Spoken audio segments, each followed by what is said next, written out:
nowadays cosmetic is a big thing. Either plastic surgery or even now veneers or full mouth surgeries are a massive thing. Your teeth is a big part of your face and your appearance and your overall confidence. So being able to use my hands and skills to bring out the best in somebody is kind of what I enjoy about my profession.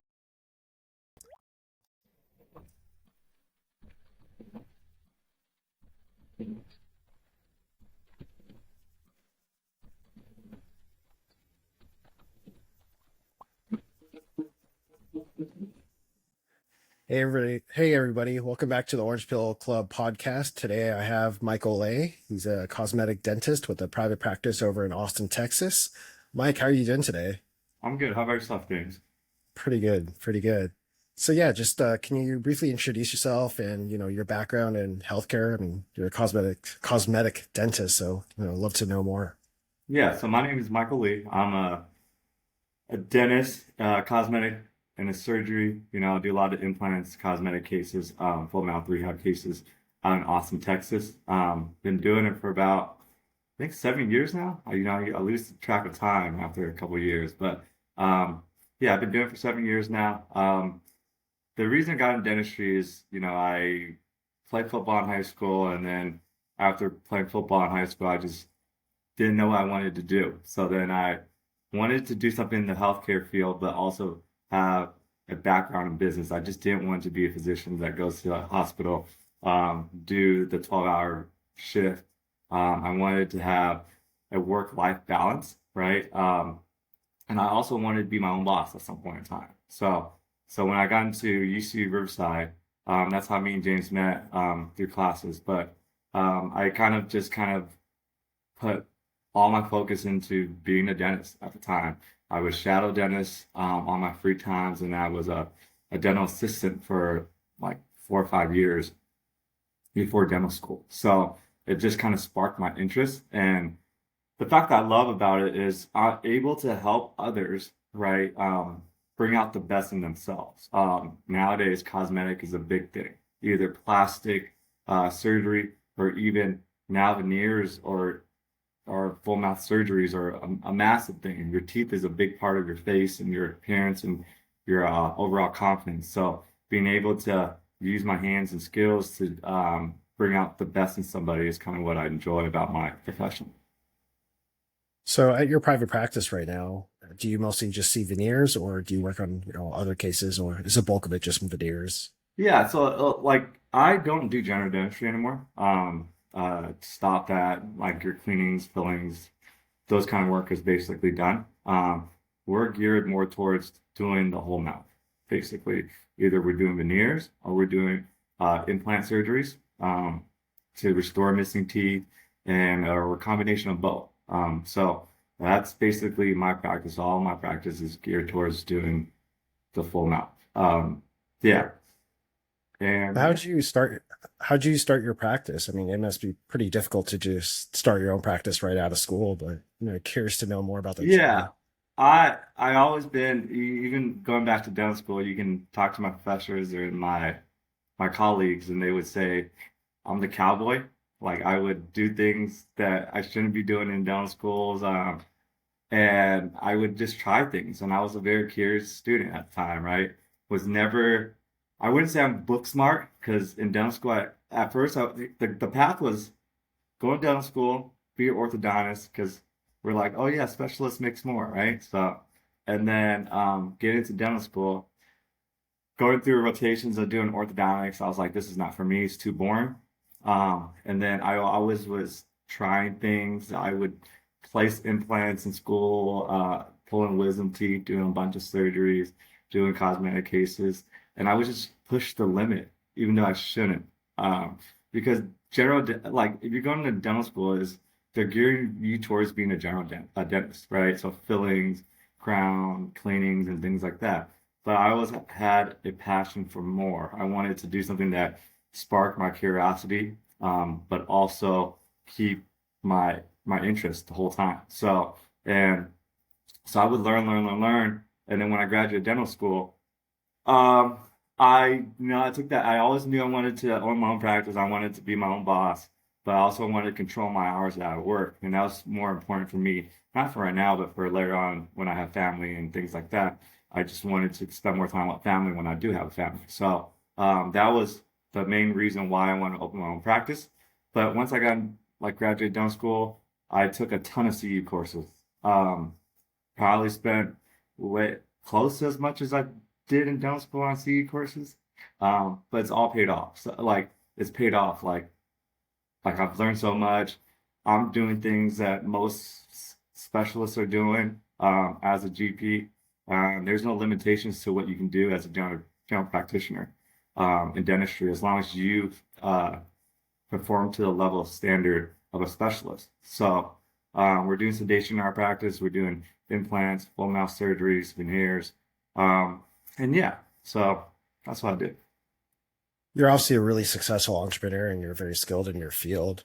But what are some of those challenges you had when you were building your practice? I'm sure there was a lot of, ups and downs throughout Yeah, this whole ride. So I was yeah. wondering if you could share some of those highlights with us. Mainly, they say like a practice owner, it's not it's hard. It truthfully is very, very hard in the beginning. Everybody wants to be their own boss. They think that they make more money being your own boss, but it comes with the territory, man. Like you sacrifice a lot. You get off of work, you're working on admin stuff.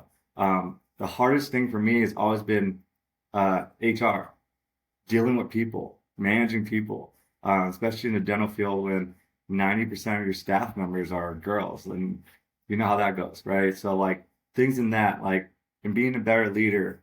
So there's ups and downs all the time. And like when I'm not practicing, I'm dealing with like how do I grow? How do I plan to grow for the future? Because if you stay the same and do the same things, you're going to be stagnant all the time. So it's a it's a lot of work, a lot of commitment. It's really, really difficult. I truly believe it's really, really difficult. And especially if you have a family, it's so hard. Right now, I don't have a family, so I spend a lot of my time working on my business, right? And the other downfall is like dealing with patients. Like if you work in any customer service industry, patients are the worst, to be honest. You have great ones and then you have bad ones that just uh, kill your day sometimes. But it comes with the territory. Yeah, I've definitely had some pretty difficult patients to work with. I worked in psychiatry, but in pharmacy. And I remember there was this one patient of mine, he actually threw a colostomy bag at me and it exploded everywhere in the pharmacy. So there's literally just shit everywhere. And it was kind of like a very Oh yeah, we terrible have moment. Yeah. yeah we have a ton of those. There's days where I literally yell at the patients and have to call the cops to get them to leave. And My gosh. that's yeah, no, those are tough days, but comes with it. So Wow. that, S- and I tell my friends all the time. Like I have a lot of friends that are dentists, and some will want to be uh own, take the road of ownership, but truly it's about your personality. Can you really handle the stress? Can you really handle the pressure? And when things aren't going well, or do you stress out? Do you like fold under pressure? These are some personality traits, and some people just want to go to work, collect a paycheck, and go home, and that's totally fine. If you're one of those person, associateship, being a dentist, working for somebody else is so much better on your lifestyle than having the stress. Like sometimes I come home, like that work mode doesn't turn off, so it's hard. Sure. So, I mean, just kind of curious to start your own dental practice. Is it a lot of operating capital or is it, pretty affordable right now? Or would you Yeah, say yeah. it's I mean, pretty yeah, hard, it, difficult it, it barrier to just entry? depends what you want to do, right? So like if you want to open your own practice from ground up, when you like the day one you have zero patients and you build it up, that's really, really tough. Like, a lot of banks will give you a loan because they understand that being a dentist, the default rate is very, very low. Um, but it takes a long time before you're profitable in that sense, right? I bought a practice from someone else. Um, so the practice was already there, it was already cash flowing. It was pretty big practice at the time, and I just grown it after that. So that was my thing. Yeah, I wanted to have income from day one, and that was always difficult, right? And if you there's two paths to it, startup or acquisition. I think acquisition is easier, but you just got to find the right practice, see what you can add, and you'll be successful. But like the startup route, I think it's difficult. And I did a startup because I have two now.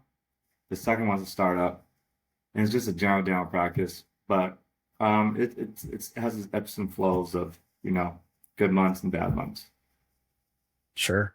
So, in the field of dentistry right now, are you seeing new emerging tech that could possibly change how dentistry would be practiced in the future? Or do you sort of see things as, being stagnant the way it is for quite a while?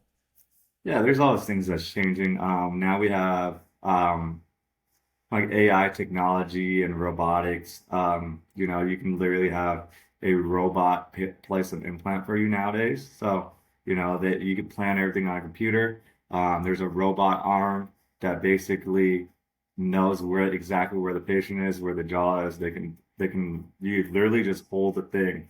The robot arm directs everything. So if you try to deviate, it doesn't allow you to.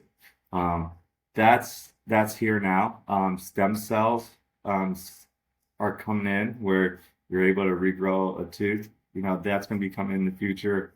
There's a lot of exciting things, but we're not at a point where something's truly amazing where you can just fix all the answers. Yeah. So Wow, that's a pretty amazing insight in the field of dentistry. So changing gears here, I know we've talked, offline about, cryptocurrency and Bitcoin, and I always love interviewing a lot of different healthcare providers of, how did you get into Bitcoin in the first place, or even cryptocurrency? So I find that really, fascinating. But I guess, for you, like, what sort of sparked your curiosity into Bitcoin? so I got in at the right time. Um, I'll tell you a story. So I was in undergrad. I think it was my sophomore year. I had a friend of mine, my childhood friend. His name is Mark. He he told me about Bitcoin. I think what Bitcoin was like $100 or $200, whatever it was. Um, but he's like, oh, my friend bought it at like $80 and had it at $200. At this time, he couldn't explain what the coin was to me, and I thought it was a scam, right? Um, yeah. So then I didn't buy any, and he was like, yeah, I'm gonna buy like two, three coins, and he's like, oh, they think this coin can go to 100,000 in like 10 years, or blah blah blah. And I'm like, there's no way, right? So didn't get into it at the time. But when I graduated dental school, 2016, I put at the time I think I put every month I had put like $5,000 into crypto, and I think Bitcoin at the time was around 200 $300. I think Ethereum was down like $11. It was like a $15. I don't know, 20, something small. And I bought Litecoin, so I bought those three coins every single month. I would just put $5,000, and then over the years it grown more and more and more. So now, even now, I just put like X amount of dollars into just like it just auto debits my account. So I'm more of a cost average savings guy. Uh, so yeah, and then Just I haven't touched it yet. So what I actually do wow. because I can't stand the highs and the lows, right? The lot did Bitcoin hit 50,000 at one point, right? It hit six. Yeah, it Six did. It almost hit 60,000. Yeah. it hit 60,000, right? So tell you that was like a year ago, right? Yeah. Yes. That So was one year so, ago. so look at this. A year ago it hit like 60,000, right? I'm like going crazy, whatever, blah blah blah, right? And then like in a day or two it just crash, right? I can't take the highs and lows. So what I do when it's good, I delete the app off my phone. All the apps off my phone when it goes down. I swear to you. And when it gets good, then I open back up and see how much I really have in the account. But I can't take the highs and lows because I'll panic so usually. So You definitely have like a huge case of FOMO for sure when it I, comes to I'm a Bitcoin. I'm a gambler by nature. So like what I do, I hate seeing like the negatives. So I just delete the app. All my friends know. Like they know like I don't have my apps at all. So yeah. Wow, interesting. Sort of for me, when I got into Bitcoin, I read Satoshi's white paper and I started kind of digging a little bit deeper about the value proposition here of like, why was this even created? And when I came to this realization, like, this is like the next internet. It's Yeah. better than sliced bread. So I'm just kind of curious, at what point did you, start to learn about Bitcoin and sort of like what it does and the system it sort of fills? I truthfully, I really don't know much about it. Like, not, I don't know like all the details. I know there's a limited amount of coins, and it's like I don't know, if it's a transactional thing or whatever it is. But this is my reasoning, and this is what I think. As the inflation goes up, the value of the dollar goes down like dramatically, right? The only thing that really holds its value is Bitcoin or gold. So that's my reasoning why I have so much of it. Like, as the dollar continues to go down, it's only better for crypto in a sense, right? Because there's only a limited amount of Bitcoin that there is in the world. Like you can't reprint Bitcoin or you can't reprint gold. Like it's just impossible.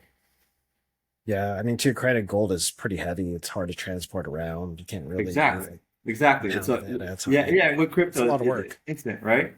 Yeah. Mhm. Yeah, yeah, yeah, yeah, Yeah, yeah. Yeah. very cool. So, have you thought about, I guess, maybe what the future of Bitcoin sort of holds? Do you see, Web3 companies coming out or, possibly get into healthcare? Do you sort of, have any future thoughts on what the future of Bitcoin will be?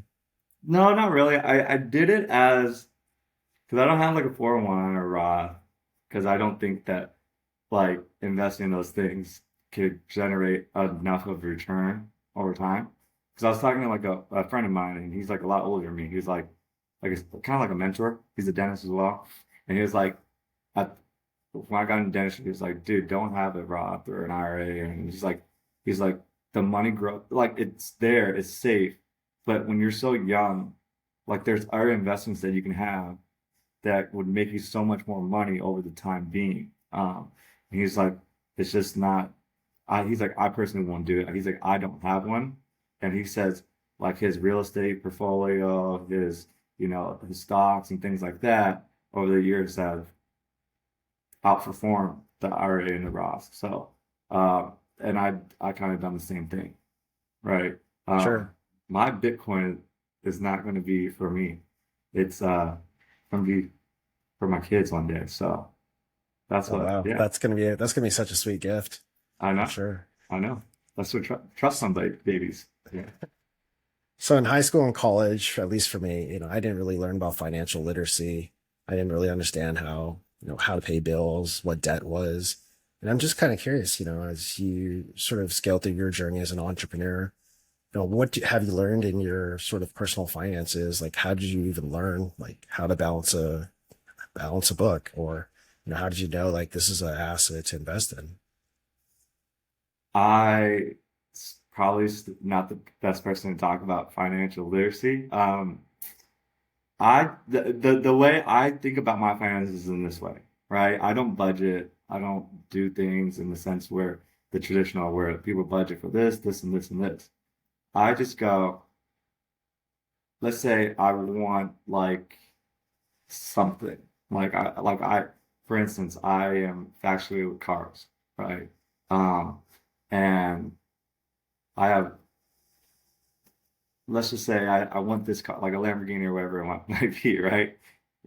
I I just tell myself I don't use the money I make from my work to sub up to buy a car or clothes or whatever, jewelry or whatever it might be, right? I set up businesses. I use the money I would buy that car. I set up businesses to have to spend on those kind of things. So I really never touch like the money that I make from dentistry, right? So that's how I personally think about my finances. Like I said, I'm not the best person to do this with, but like I have invested in restaurant bars, commercial real estate, and then I have like a couple other businesses. I have a media company, and then I have uh, two dental offices. So I just have different streams of income, and each one is geared towards like certain things I want in life, right? So that's how I set up my thing. Like I said, I don't have a financial planner, which I probably should. And I'm pretty reckless. I'm young, so that's why.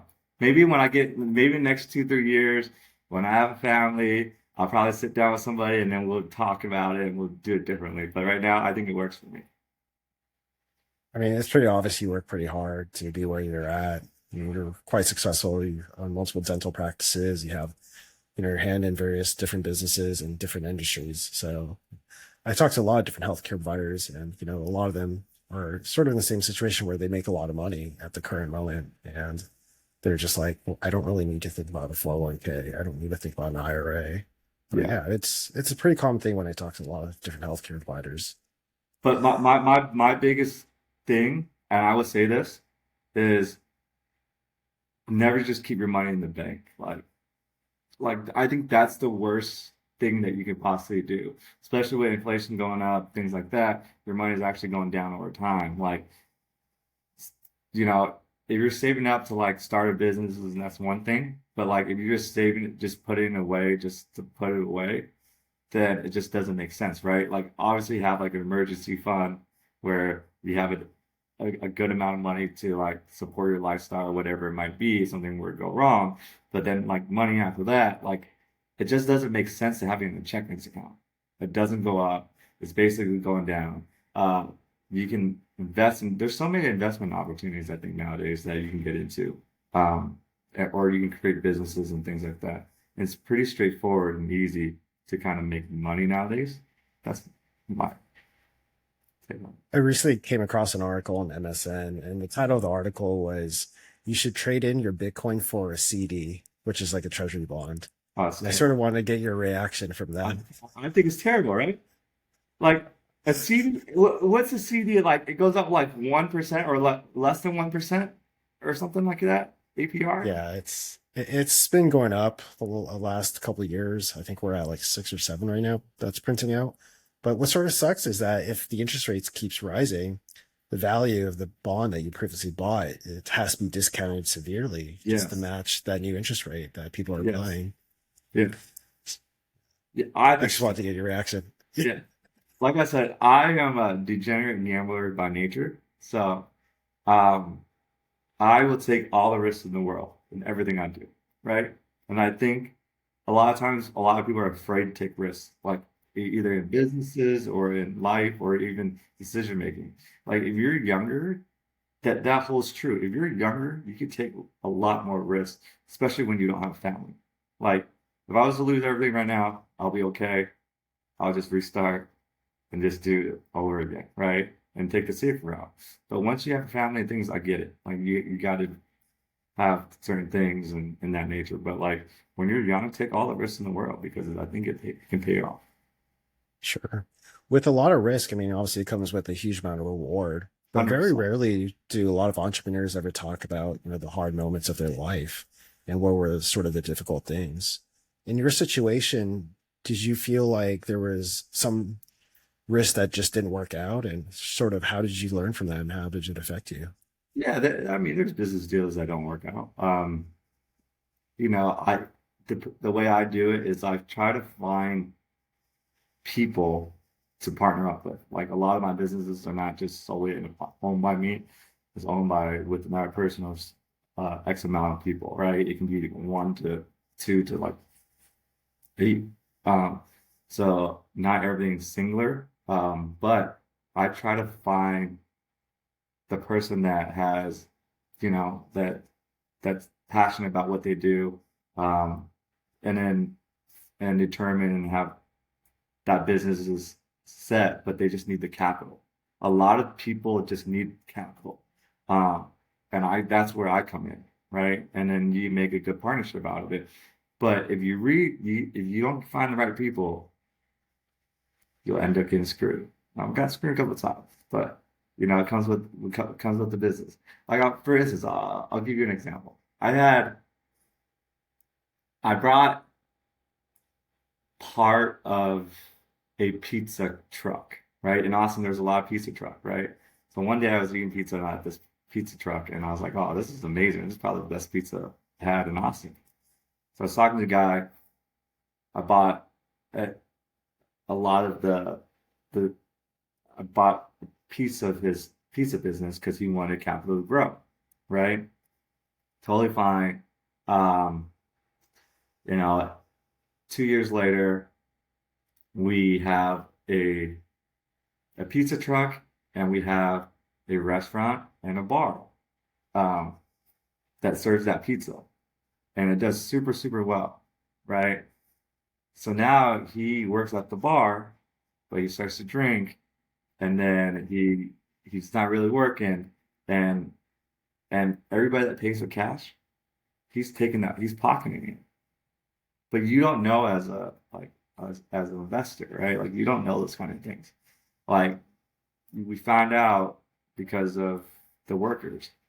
Like so now it's like a big ordeal where uh we literally just gave him the pizza truck and then I took most of the bar and the restaurant and which is doing super well. But things like that happen and there's another deal that didn't go well either. But like sometimes you just don't have a good read on people. You try to think that everybody's great, but truthfully they're not. But it comes with the territory. So that's the part where it does kind of suck in the beginning, but it's like high risk, high reward. Like if you find there's a lot of good people, I'm not saying there's not a lot of good people, but there are people that are not truthful, not trustworthy, and those I think those are the two qualities in having a great partnership with someone.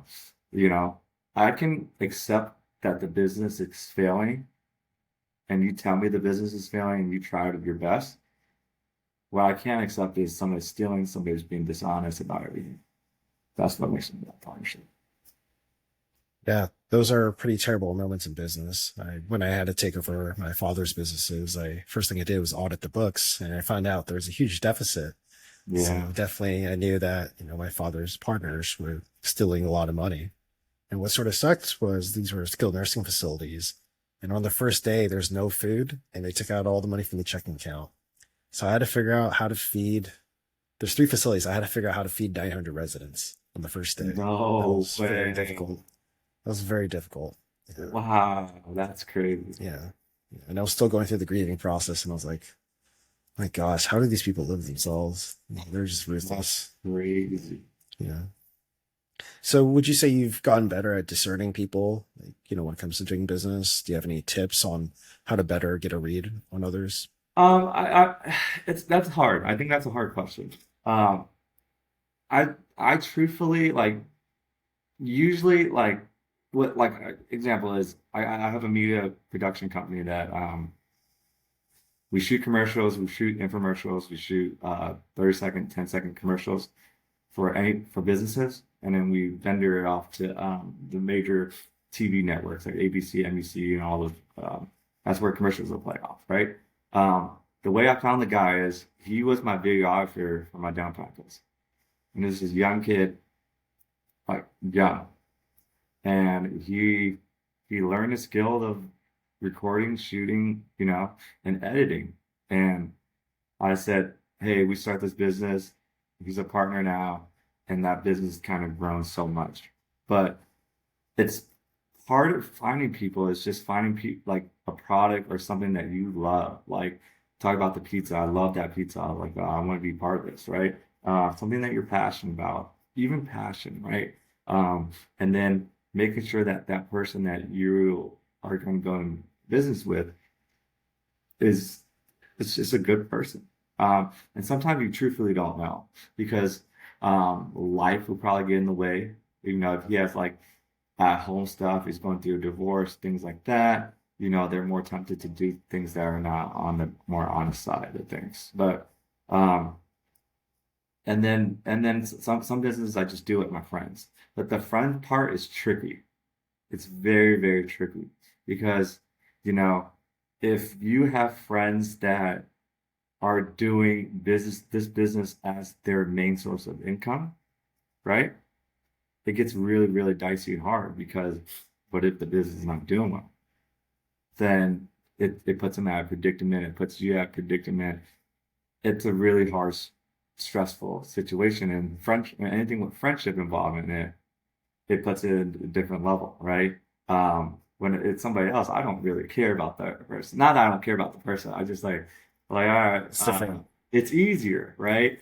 But um, but if it's like a second venture that you and your friends are going in on, that's a lot easier. That's a lot easier. And you know your friends, and they know you. You know your personality, so those adventures are a lot more easier. But now I have like a group of friends that if we find deals that we like, things that we like to invest in, then we'll all go up in on it, things like that. So It's pretty good. that's pretty Yeah, I cool. mean, for at least in my experience, I don't like to work with first time founders. I found that it's really difficult because there's a lot of ego. Sometimes Yeah, information's just not left unchecked. And yeah, yeah, you're right. What if this is their sole income? It gets kind of dicey if things do go south. And 99% of startups do fail within the yeah, first like yeah, 100%, $3 to $5. So yeah, 100%. it's for me and at least my preference, I try not to work with people who are first time founders. Not saying that they can't do it. It's just there's a high likelihood of Yeah, people who are second time, third time founders that get how this works. 100%. Yeah. So just out of curiosity, I mean, have you ever tried talking to your family, like your parents, about Bitcoin? You know what's funny? I got my dad's really old. I think he's like 70 something. Like he's old, right? Like Yeah. he's retired. Life's good. He's always thought it was a scam because he's like a stocks guy, right? Like his 401, blah blah blah. And but I think that's where I get my gambling addiction, not addiction, but like habits from. Because he would look at like Bitcoin, he'll follow it, then he'll be like, oh, he'll text me like, oh, it went up this and this and this, right? So I knew he was interested, but he would never buy it. Like he just wouldn't buy it. So like I think for Christmas I bought him. I kept on telling at the time, there's this coin called Lido. You heard of Lido? Yeah, I've heard of Lido. Yeah, LDO is the symbol. Um, this coin was at like, I don't know, I think I bought it like at 80, 90 cents. And it went up to like $5, $6, right? Wow. Like $13 or something at one point, like the high. And I kept on telling, I was like, hey, just put like $1,000, a couple $1,000 into it. The coin's so cheap that you can get a lot of it, right? And he wouldn't. So then like I think I just gave him like $10,000 of it. And because he was so in, like he would text me every single day, like, oh look, it went up or went down or blah blah blah. So I just like gave him some of my coins and yeah, now he's investing into it. But he won't put his own money into it. That's so funny. Yeah. Actually, this is how crazy I am into Bitcoin. Like my entire 401k, it's all into Bitcoin now. That's the way it Actually, should be. That's the way it should be. Like 2016 is how long ago? It was 7 years ago, right? mhm. 7 years ago, dude. It's crazy. uh, it's become my investment thesis throughout the years. I've, Yeah, owned real estate, I've owned different businesses, yeah, and I started to realize like the property rights around Bitcoin and its international appeal. You go to other countries and its usage. There's something here, but it's just difficult to quantify what that is. And we see all the issues with central banking. We're printing more money. We're about to support a second war as a country. It's very difficult to say, hey, I'm saving my money and it's not becoming less and less. I mean, inflation's hitting everybody. So I yeah, look at Bitcoin and say, look, there's something here. It solves something, but what is that market cap? I've seen people compare it to real estate. I've seen people compare it to equities. It's really hard to say. I've seen numbers floating around 200 trillion for the new market cap for Bitcoin. At least that's a predicted amount. Currently, Bitcoin sits at like a 1.6 trillion market cap. So that's like a 200x. Again, I think it's much more because you're talking about an international level here. A yes. lot of countries are feeling disenfranchised by the way they're being treated by the American government. As the US, we export the greatest amount of debt to everyone else. So everyone's relying on the US dollar. And I think a lot of people are getting fed up by it. Yeah. And I think I would say like these are the times where we should be buying, right? Like when nobody's talking about Bitcoin, nobody's talking about anything. Because once when it starts to sort, and it's starting to sort, I think right now, like I don't know, but like I think my dad texted me today. He was like, "Oh, look, Bitcoin's this and this and this, right?" Like every single day, I'm telling you. But I think it's starting to come back. Like you're starting to have a couple of days where it's higher and higher and higher. But like nobody's talking about it right now, and these are the times where you make the most. profit, I believe, right? And because once it hits the news, once everybody's talking about it, then that's when you're gonna start seeing the where everything goes crazy. But by the time you get into the market, you're already late. You're already super late, you know? So, you're gonna have your bull runs and then you're gonna have times where it goes down a lot and people lose faith. But the bull runs are it's nice. Oh I should yeah. have cashed that last time. I didn't. Yeah, it's going to be crazy, I think, this upcoming happening. So if you didn't know this, the happening is actually going to be coming up next year. The Yeah. miners are trying to have it on 420. So we'll see if it actually Really? happens on 420. Yeah, it's going to actually happen on Whoa. 420. Like that's the hope so far. So again, it's all projected. So we'll see how fast or slow the transactions go That's on the dope. block Pretty scanner. cool.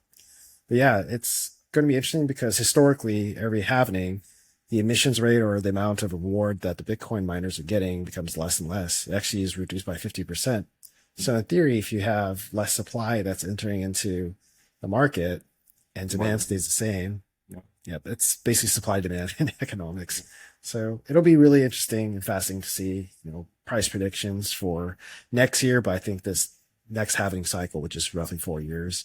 So I'm just kind of curious, like, what are your thoughts on what Bitcoin could possibly be, by the end of next year?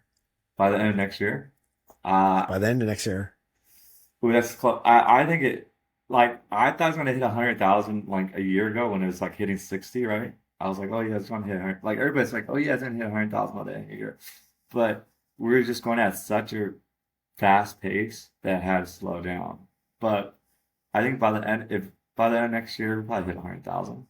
That'd be nice. Um, you know, um, People have said this can go up to like 250,000 a coin, which is ridiculous. What's your I opinion? think so. I think by the end of next year, I think we will definitely hit 100,000. But this next cycle, which is roughly about 4 years, I'm thinking seven digits this next cycle. And the reason I'm saying this, yeah, I know it's crazy. The reason I'm saying this is because you have a lot more institutional money that's entering into this system. So a lot of like publicly traded companies, they can't own certain properties, and Bitcoin's one of them. So they're going to have to invest some of their money into this Bitcoin ETF to gain exposure to what Bitcoin is. On an international level, you see a lot of companies that rely on the US denominated dollar. They have a lot of debt. And every time we print money, it doesn't really go to them. It Yeah, just affects everybody. So I think we're in for an event that's brewing, and that's been brewing for the last, few years, last decade. So I don't think, a seven digit range for Bitcoin's out of the question for this next cycle here. I agree. But again, But it's all science what's your experiment. opinion? What's going to do better in the next bull run? Bitcoin or ETH? Bitcoin. I'm actually, I found myself to become Bitcoin maximalist over all the other tokens. But if you're talking about other altcoins, I like Solana a lot more than Ethereum because it's just a lot faster to use. And then I use it to buy and sell NFTs once in a while. I do collect art and I found some pretty cool artists.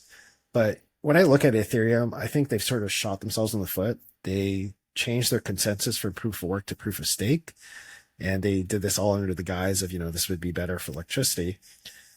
The thing is, it hasn't really had the impact of lowering transaction fees because swaps right now, they're still 12 to Yeah, they're $15. ridiculous. Yeah, It's crazy. Like this is not yeah, a usable system. But you look at Solana, it's like 10,000th of a penny. yeah, yeah, But I still think Bitcoin will always reign supreme. Reason why is because there's no central party that guides the development of Bitcoin.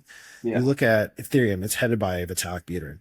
You can't tell me with any definitive possibility that if you get hit by a car today and he's no longer alive, like it would have a material impact on Ethereum. Same thing with Solana with Anatoly. If something happened to Anatoly, yeah, the Solana system would be in shock. And you saw that with FTX. They owned a fair amount of tokens with actually Solana. yeah, So what I don't like is there's always been this pre-mine. You have insiders who've had purchased Solana or Ethereum, and they work on a proof of stake consensus. So whoever has the most amount of tokens is the one who gets to vote on how the protocols run. I don't really like that. It's yeah, not any different from our central banking system. And what I find perfect about Bitcoin is, look, I get it. You can't really write smart contracts into the system, but you have BitVM, which is the Bitcoin virtual machine that's going to be added on to the first layer. It's going to be very similar to ETH. So there is development happening on Bitcoin. It's just really slow. But with the new Lightning Network, where transaction fees now are like 1,000th of a percent, I think Bitcoin's a fascinating opportunity for a lot of people to get in and to transact with their friends. Yeah. So I'm completely bullish on Bitcoin. I've become more of a maximalist over the years. I've noticed a lot of projects, they what we call rugged in the industry, where developers stop working on it. You don't hear anything. You see people selling, and you don't know why they're selling, and I'm finding out that you're the ones who's kind of bag holding this token that's now worthless. And I've seen this many times over and over. It's kind of depressing actually. But a lot of these cryptocurrency tokens, they're actually come off as unregulated securities. They all pass something called the Howey test. And the Howey test, there's 4 prongs to this test. First prong is this an investment of money? 2, into a common enterprise. 3, with the expectation of profits. And the fourth prong, being derived from the work of others. With Bitcoin, it's a proof of work consensus. So the work is actually being done by yourself. So you're not relying on the efforts of others. So again, all the other tokens, you'll see memes of Vitalik Buterin. People say, my money and net worth is tied to this guy. It's really obvious that Ethereum and Solana and all these other ones come off as registered securities. Well, non-registered securities. But yeah, those are kind of my thoughts. But yeah. I like it. Yeah. So we'll see. But yeah, it's been quite a challenge. I think one of the most interesting things in sort of my journey with Bitcoin is actually explaining this to other individuals and meeting other healthcare providers. I've met a lot of boomer doctors who just say this is the dumbest thing I've ever heard. But then actually a few years later, they'll come to me and say, hey, can you educate me a little bit more? Yeah, they're kind of always. Yeah. Yeah. Yeah. So, I look at this new generation of Gen Z, millennials. To buy a house now, it's impossible. They feel so disenfranchised with the current financial system. Oh, it's not working. Interest rates are at like 8%. It's ridiculous, dude. Yeah. Ain't nobody buying my houses right now. Well, we're wrapping up on time, but do you have any final thoughts or messages you want to share with the audience? Do you want to shout out your socials if they wanted to find a cosmetic dentist in Texas? Yeah. None of that. There's plenty of them. Yeah. All right. Sounds good, Mike. Thanks for being on the Orange Pill Club podcast. Absolutely. Anytime, brother.